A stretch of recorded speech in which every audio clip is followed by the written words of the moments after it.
Bienvenue dans cette vidéo où on va voir un autre plugin pour créer un formulaire de contact. C'est quelque chose dans un site ou même dans un blog qui est très utilisé et du coup on va voir ensemble l'un des plugins de formulaire de contact les plus connus. Alors juste avant ça, je vais juste modifier la banderole parce qu'elle n'a pas de lien forcément avec Code Assembly Dev. Donc rappelez-vous, on va dans personnaliser, euh, image d'en-tête. Du coup, je vais ajouter une nouvelle image et je vais prendre plutôt celle-là. Alors, on va faire comme ça, on va cadrer. J'espère que ça va le faire. Voilà. Bon, elle est un peu grande, j'aurais pu couper par le haut, mais c'est pas mal. Au moins, du coup, il y a, elle est plus en thème avec le lien. Alors, hop. Maintenant, voyons voir comment on va faire pour créer un formulaire de contact. Allez, voilà. Alors, rappelez-vous, on va dans le panneau de bord, dans Extensions, voilà, et on va ajouter. Ok. Alors, on va juste taper Contact, et normalement c'est l'un des premiers. Alors, je suis désolé, moi ça met du temps, c'est parce que vraiment la connexion chez moi est pas terrible. Donc, Contact forme 7. Ok. Plus d'1 million d'utilisations. Franchement, vous voyez le nombre, elle a 4,5 étoiles sur 1400 votants, donc c'est énorme. C'est du coup l'un des meilleurs plugins pour faire un formulaire de contact assez simple.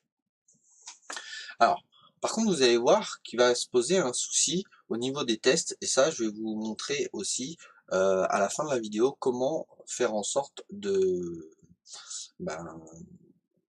d'avoir une vérification si votre truc fonctionne, si votre formulaire de contact fonctionne. Donc moi, je vais l'activer. Ok. Donc là, normalement, ça devrait être bon. Voilà. Donc là, vous l'avez là. À partir de ce moment-là, vous allez cliquer sur Réglages et c'est là où va tout se jouer. Alors, vous pouvez créer un formulaire de contact ou reprendre déjà formulaire de contact numéro 1. Qu'est-ce qu'on a dedans? Alors, dans la partie formulaire, ici, c'est votre formulaire. D'accord? Alors, c'est vrai que ça peut paraître un peu bizarre au début, puisque vous avez des balises labels, vous avez du shortcode. Le shortcode, c'est le code qui se trouve entre crochets, comme ça. Vous avez du texte, tout ça. Alors, qu'est-ce qui se passe? Là, entre guillemets, si j'essaye de traduire, le label, c'est du texte pour annoncer, entre guillemets, qu'est-ce qu'on veut dans le champ. D'accord? Donc là, on veut votre nom. On rend ce paramètre obligatoire. D'accord? Vous allez voir que dans chaque zone, on peut demander si c'est obligatoire ou pas. Donc là, votre adresse de messagerie, et du coup, c'est email. L'objet, donc c'est du texte, et texte area pour le message. D'accord? Plus, du coup, c'est un bouton où on fait envoyer. Ok? Donc ça, c'est pour la partie formulaire. On va voir du coup qu'on peut modifier ces choses-là. Dans la partie email, d'accord? Ça, c'est la configuration en fait de votre adresse email. Alors, la première du coup, c'est là, vous mettez du coup l'adresse mail où vous voulez recevoir l'email, d'accord? Si quelqu'un vous envoie un email, du coup, vous devez le recevoir ici, ok? Ok? Donc lui, il va mettre et là, ça va être son nom qu'il a récupéré du coup au niveau de, comment? Du corps du message, ok? Objet, pareil, il va récupérer l'objet du message et le texte, il va récupérer, du coup, euh, il va récupérer, non, alors le texte, il est là, il récupère le message et là, il récupère le mail de la personne qui l'envoie. Ok? Donc ça, c'est pour les emails. C'est pour la configuration du coup. Par défaut, en général, c'est plutôt bien, c'est plutôt déjà paramétré. Donc laissez ça, s'il n'y a pas de souci. Normalement, vous n'avez pas à modifier. D'accord? Message. Moi, je laisse par défaut parce que c'est relativement bien expliqué. Maintenant, vous pouvez vous amuser. Par exemple, le message de l'expéditeur a bien été envoyé. Merci pour votre message.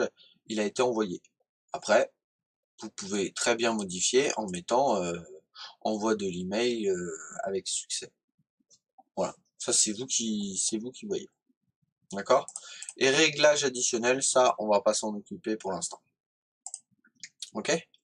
Donc là, on est dans les réglages. Comment on fait pour voir ce formulaire? Parce que si je retourne sur mon site, hop, vous voyez qu'il n'y a rien. On peut pas voir du coup notre formulaire de contact. Donc comment on fait? On va créer une page, d'accord, que je vais appeler contact.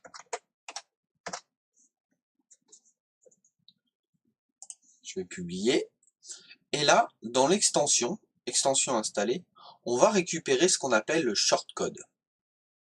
Alors, on va aller dans Réglages, on va cliquer sur le formulaire de contact et en haut, copier ce code court et collez-le dans votre article, page ou widget.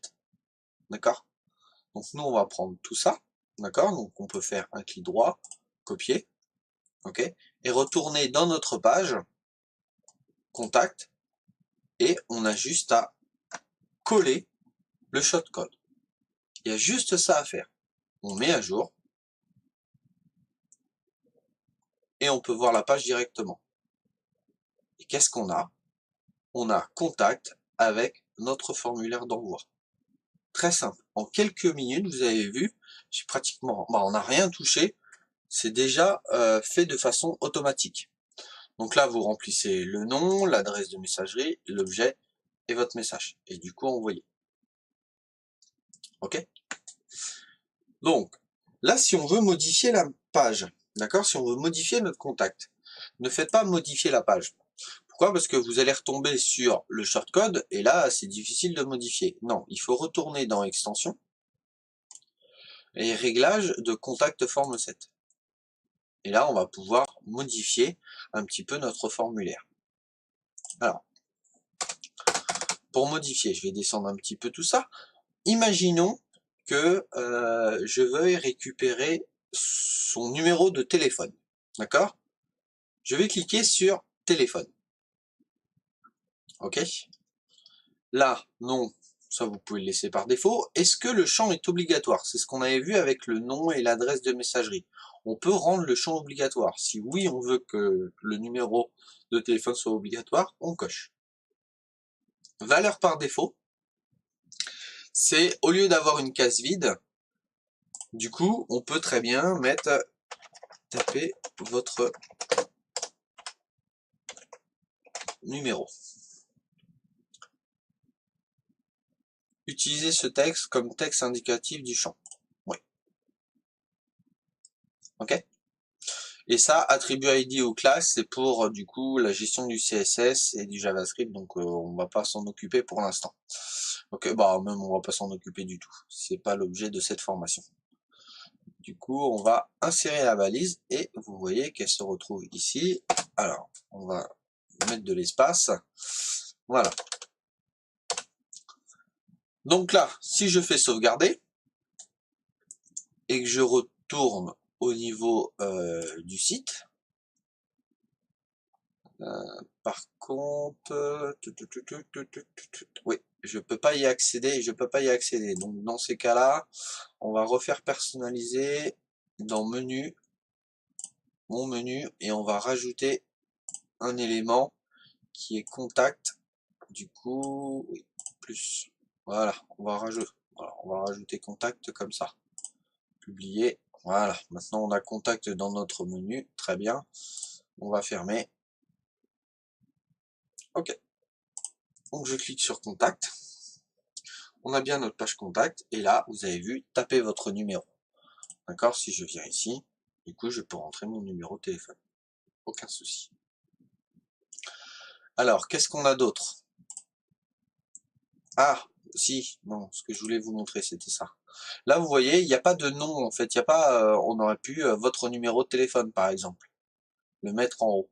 Ça, c'est grâce à un label. Donc, je vais vous montrer comment on fait. Extension, réglage. Vous allez voir que vous allez commencer à prendre l'habitude. Et là, on peut reprendre, par exemple, ici, on met chevron ouvrant, d'accord? Label. Du coup, chevron fermant. Alors, je vais pas mettre d'espace. Là, vous tapez ce que vous voulez. Par exemple, numéro de tel. OK. Et à la fin, on fait chevron ouvrant, anti-slash, label, chevron fermant. Voilà. Je sauvegarde.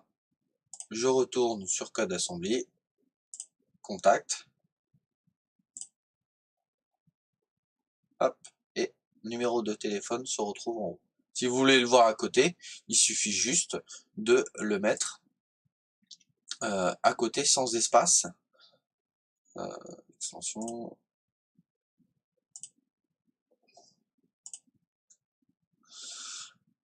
Hop. Voilà. Vous mettez label, le numéro de téléphone, et tout de suite après, vous mettez la balise, pas le shortcode. Et là, vous allez voir que votre texte va se retrouver à côté du champ. Voilà. Si ça veut bien. Alors, c'est qu'il est trop grand. C'est qui est trop grand. Alors, je vais essayer avec un petit...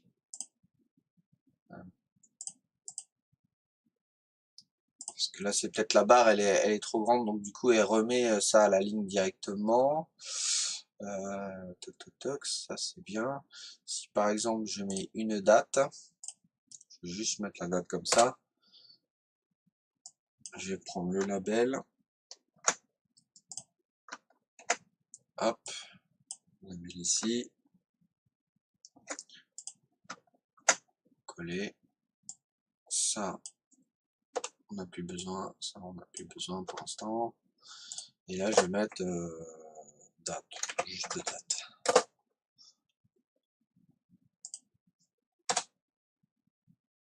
Alors, pourquoi il me met une erreur?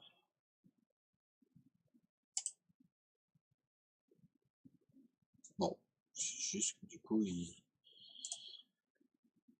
il considère qu'il y a une faute d'orthographe, alors que non, puisque c'est de l'anglais.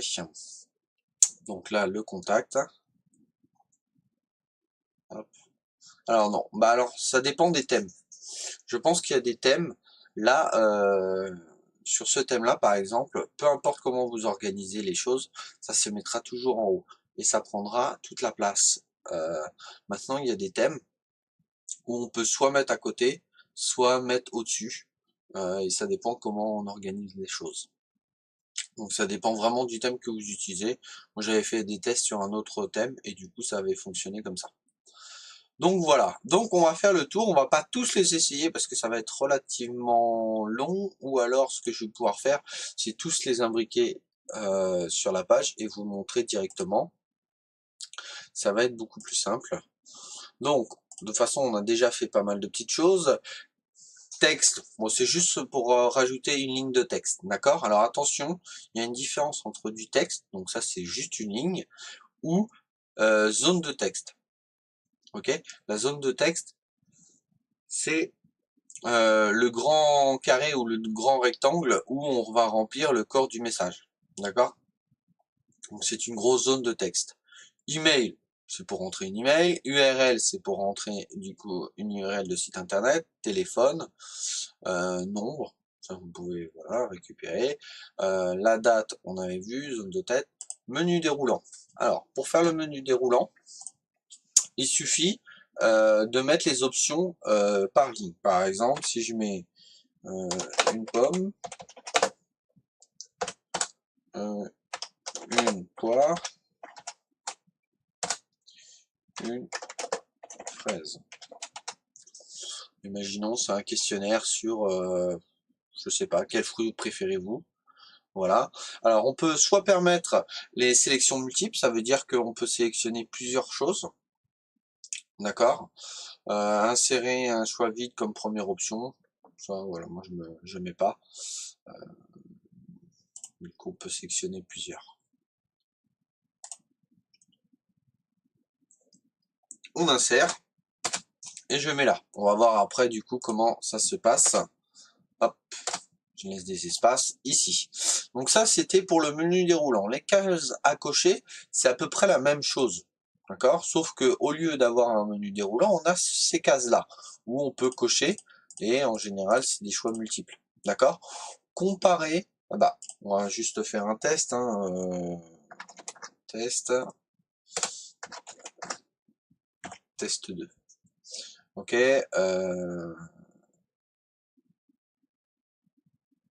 Tout ce qu'il est manque. Bon, le but, voilà, on va pas toucher du coup ces trucs-là. Ok, donc ce que j'étais en train de vous expliquer, c'est que la checkbox, du coup, c'est des cases, donc des carrés qu'on peut cocher à choix multiples, comparé aux boutons radio. Les boutons radio, c'est plutôt de forme ronde, d'accord? Alors après, tout est modifiable en CSS, hein, mais c'est plutôt de forme ronde.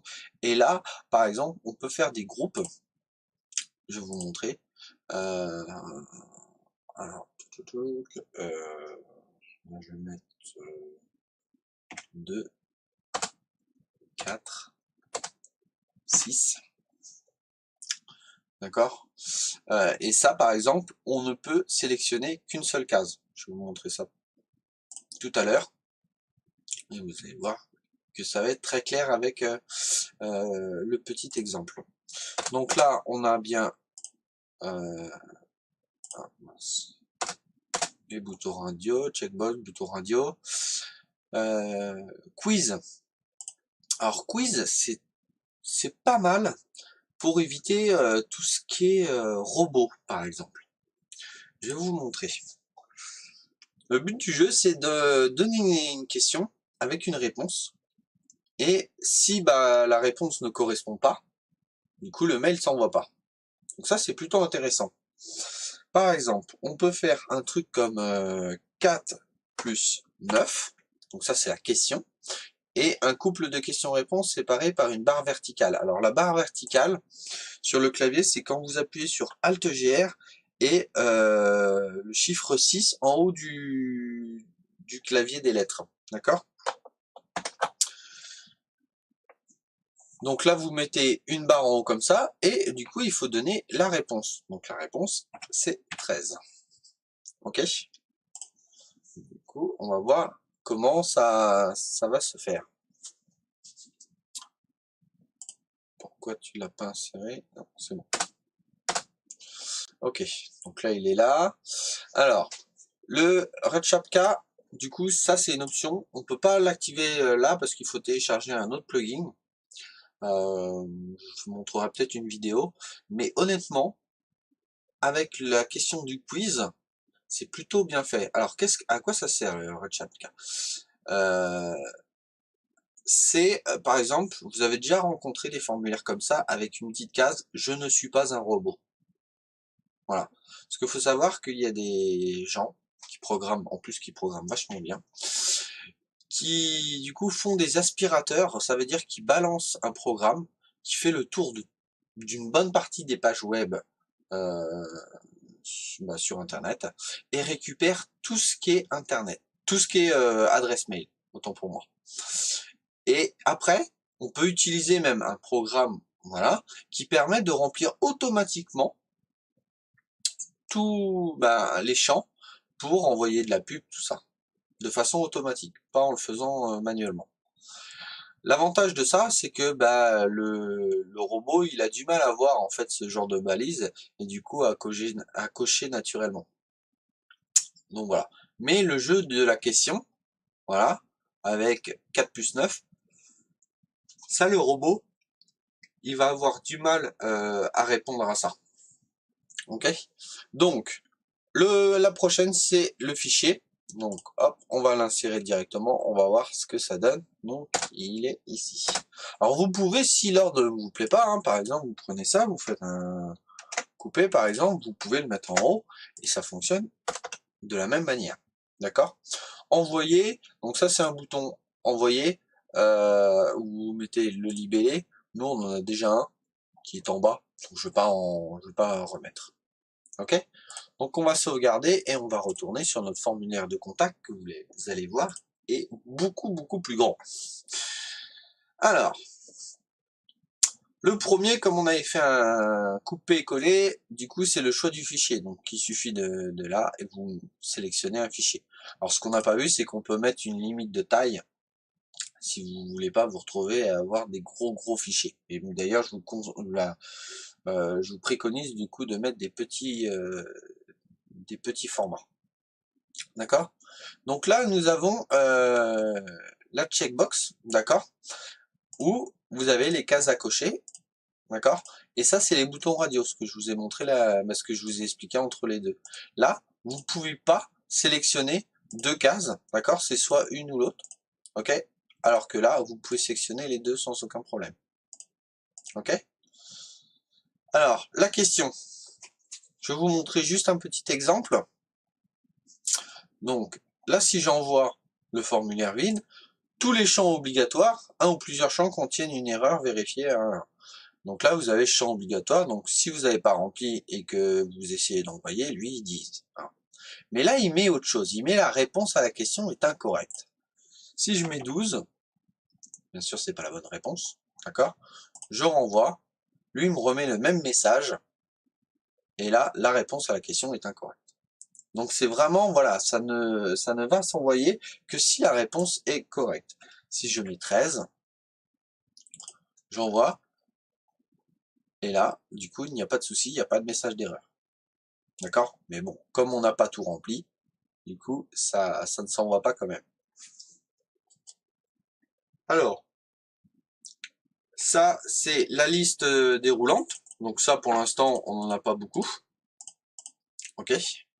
Donc là, il n'y a pas de souci. Pour la date, on a accès au calendrier. C'est plutôt pratique, le numéro de téléphone, et ainsi de suite. D'accord? Donc, on va revenir à notre formulaire de façon basique. Réglage. Formulaire de contact. Non. Voilà, c'était tout ça.